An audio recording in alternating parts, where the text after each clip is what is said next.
Olá, seja bem-vindo a mais um episódio do Independente, o podcast do Programa de Educação Financeira do Poder Judiciário de Santa Catarina.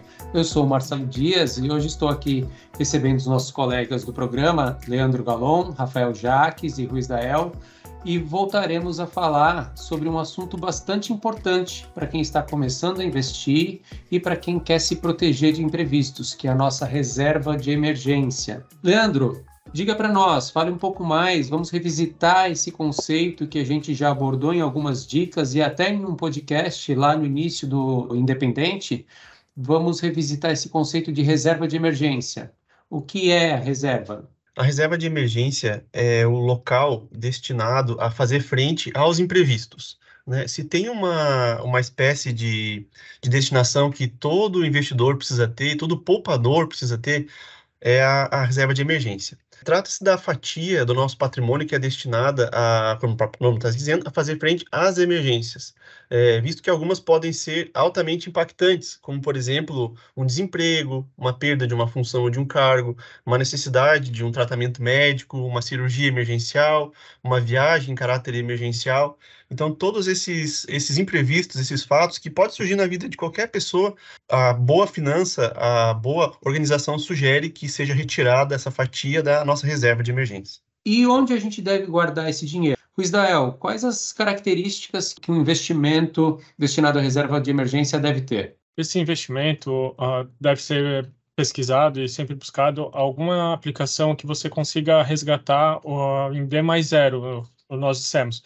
É aquela que tenha liquidez diária, você solicite para o banco ou corretora em que você tem esse valor para que ela faça o resgate e te disponibilize no mesmo dia. Então, pode ser que tu não consiga uma boa rentabilidade, mas tem que ter ali buscar sempre a melhor rentabilidade próximo do CDI, que seria a taxa de juros aplicada entre os bancos, a taxa utilizada nas aplicações, e você tem que pegar e pesquisar as aplicações que tenham uma liquidação rápida para que você consiga acessar esses valores o quanto antes, porque justamente vai utilizar numa emergência, né? Então, a reserva de emergência tem que ser algo como um dinheiro na mão, né? Uma aplicação que te possibilita estar com esse dinheiro assim que você precisar.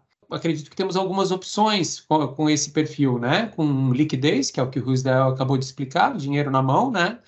Com a liquidez sendo mais importante do que a rentabilidade. Rafael, nos conte algum exemplo de algum tipo de aplicação que tenha aí uma alta liquidez, né? Mesmo que a rentabilidade, embora ela seja importante, não seja tão prioritária quanto a liquidez, né? Nós sabemos que grande parte dos poupadores do Brasil investe em poupança. A poupança pode ser uma alternativa? A poupança, com certeza, é uma alternativa, Marcelo, mas a gente, né, percebe que a rentabilidade oferecida pela poupança deixa a desejar em relação a muitos produtos oferecidos no mercado, né? Nem sempre a pessoa está disposta ou tem tempo, né, para conhecer esses produtos. Então, há, inclusive, estratégias, né, opções que são mais simplificadas. E um exemplo é a própria conta remunerada, né? Nós sabemos que algumas instituições oferecem essa alternativa da conta remunerada, né, que o dinheiro fica parado ali na sua instituição, no seu banco, na sua corretora, e ele está dando um rendimento, né? É algo bem prático, realmente, né? É de fácil acesso. E o retorno muitas vezes é superior à poupança, né? É claro que para que a pessoa consiga utilizar esse recurso, né, essa estratégia, é importante verificar que junto ao seu banco, à sua corretora, se oferece esse serviço e como aderir. É muito importante também conhecer as regras, né? Quais as regras utilizadas pela instituição em relação a essa conta remunerada, principalmente se há prazo para resgate, né? A gente falou aqui da necessidade de liquidez, né? Desse resgate, caso necessário. Então, a gente precisa verificar, né, se essa conta remunerada tem essa liquidez, né, e garante a rentabilidade, independentemente do prazo que o valor está ali, retido na conta corrente. E, claro, né, entender também qual a política em relação à rentabilidade para essa conta remunerada e também os custos envolvidos, né? É muito importante isso, né, que a pessoa esteja bem ciente com informações para a tomada de decisão se realmente essa é uma alternativa viável para o seu perfil. Você está acompanhando o podcast Independente. podcast de educação financeira do Poder Judiciário de Santa Catarina. O Ruiz-Dael trouxe como referência de rentabilidade o CDI, né, a taxa básica de juros da economia. Temos mais alguma alternativa para investir baseado no CDI, buscando uma rentabilidade próxima do CDI, Leandro? Sim, Marcelo, sim. Nós temos talvez uma das mais tradicionais, que é o Tesouro Selic. O Tesouro Selic é uma modalidade do Tesouro Direto, né? O Tesouro Direto é um programa do governo federal em que os contribuintes, pessoas físicas, ou os investidores, pessoas físicas ou jurídicas, compram títulos públicos do governo federal. Então, na prática, é como se a gente estivesse emprestando dinheiro para a União, né? E a grande vantagem disso é justamente contar com a solvência financeira da União, né? Enquanto que os bancos têm uma solvência bilionária, a União tem uma solvência trilionária, por assim dizer, por conta da arrecadação de impostos, além da questão do poder de emissão de moeda.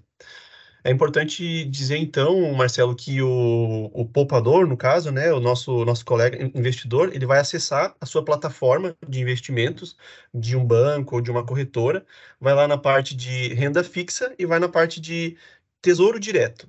E lá ele vai encontrar as opções de títulos do Tesouro Direto e vai em Tesouro Selic.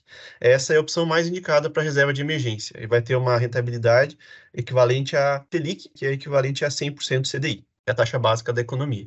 Obrigado, Leandro. Só lembrando que nós temos dicas financeiras sobre o Tesouro Direto e temos também dicas financeiras falando sobre os prós e os contras da poupança, né? O assunto que o Rafael acabou de abordar aqui, trazendo as contas remuneradas como uma alternativa, né?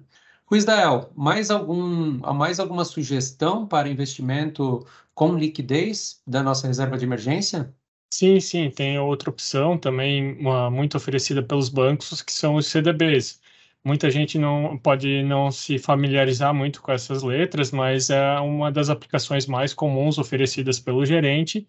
Essa aplicação significa que é um certificado de depósito bancário. É um depósito que você faz remunerado, sempre atrelado ao CDI, que como o colega Leandro acabou de falar, é a taxa básica de juros utilizada no mercado. Tem bancos que oferecem a 90%, 95%, 100% de CDI, algumas instituições e fintechs chegam a pagar até acima desse 100% de CDI. Contudo, é bom sempre tomar cuidado, porque quanto mais alta a porcentagem do CDI, tem que ver se você não está assumindo um risco muito grande e a reserva de emergência não é compatível com esse risco.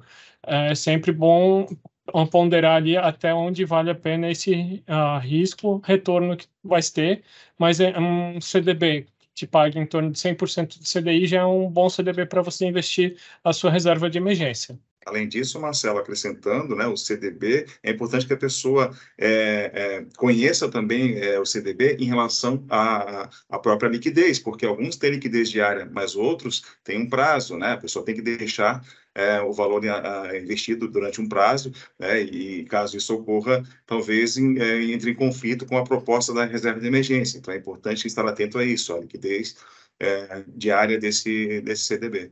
Perfeito, Rafael. Tanto o CDB quanto o Tesouro Direto, né? Já que o Tesouro Direto tem diversos produtos também. Esse que o Leandro recomendou, o Tesouro Selic, sim, ele apresenta liquidez diária, né? Mas apenas para a gente não se confundir no momento de fazer a contratação. Obrigado, pessoal. É muito importante retomarmos esse assunto, bastante importante para quem está iniciando na educação financeira, para quem está começando a construir o seu patrimônio e para quem quer estar resguardado dos imprevistos, né? Costumo dizer também que a reserva de emergência pode ser também uma reserva de oportunidade. Marcelo, só queria deixar um registro só para ficar bem fechadinho, só dizer que é possível também aplicar em reserva de emergência em fundos de investimento de renda fixa e em algumas letras de crédito imobiliário, LCIs, desde que tenham liquidez diária. Obrigado, Leandro. Fechamos, então, mais um podcast do Programa Independente sobre esse importante assunto que envolve quem está iniciando na educação financeira, quem está buscando segurança, quem está buscando se resguardar de qualquer imprevisto, né? E ficou com alguma dúvida ou quer sugerir algum tema para os nossos podcasts? Então escreva para nós, educacãofinanceira@tjsc.jus.br, e se quiser, estamos também disponíveis para um atendimento individualizado. Basta escrever dizendo o assunto de interesse e nós disponibilizaremos a agenda para marcar um encontro descontraído e um bate-papo sobre o assunto do seu interesse. Um abraço a todos e até o próximo podcast.